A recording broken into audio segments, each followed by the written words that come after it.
प्यारे बच्चों, हिंदी कक्षा में आपका स्वागत है। आज हम पढ़ेंगे वाक्य। जैसा कि हम सब जानते हैं कि वर्णों के सार्थक समूह को शब्द कहते हैं और अर्थ के आधार पर शब्द के दो भेद होते हैं, सार्थक शब्द और निरर्थक शब्द। वाक्य इन्हीं सार्थक शब्दों के समूह को कहते हैं, अर्थात सार्थक शब्दों का समूह वाक्य कहलाता है।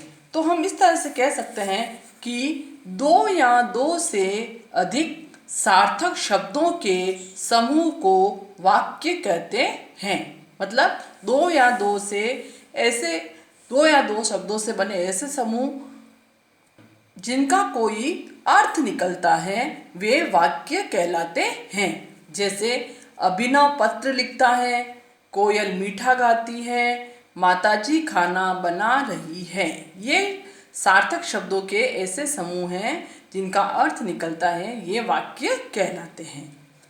अब है वाक्य के अंग। वाक्य के दो अंग होते हैं, पहला उद्देश्य और दूसरा विधेय। उद्देश्य किसे कहेंगे? वाक्य में जिसके बारे में कुछ कहा जाता है उसे उद्देश्य कहते हैं। अर्थात वाक्य में जिसके बारे में बात की जा रही होती है वह उस वाक्य का उद्देश्य कहलाता है। उदाहरण, माली फूल तोड़ रहा है, राधा गीत गा रही है।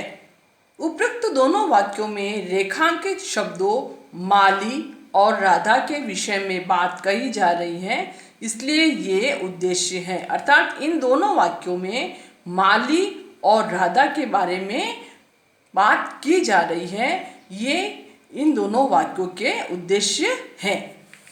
वाक्य का दूसरा अंग है विधेय। वाक्य में उद्देश्य के विषय में जो कुछ कहा जाता है उसे विधेय कहते हैं। उदाहरण, माली फूल तोड़ रहा है, राधा गीत गा रही है। उपयुक्त दोनों वाक्यों में रेखांकित शब्दांश विधेय हैं, क्योंकि ये माली तथा राधा के विषय में कह रहे हैं और उनके लिए कही गई बात ही विधेय है। अर्थात उद्देश्य के बारे में जो कुछ कहा जाता है वह वाक्य का विधेय कहलाता है। मैं यहाँ पर आपको कुछ अन्य उदाहरण बता रही हूँ। सुधीर स्कूल जाता है, इसमें उद्देश्य है सुधीर और विधेय है स्कूल जाता है। ताजमहल आगरा में है, इसमें उद्देश्य है ताजमहल और जिसके बारे में बात की जा रही है कि वह आगरा में है वह है विधेय।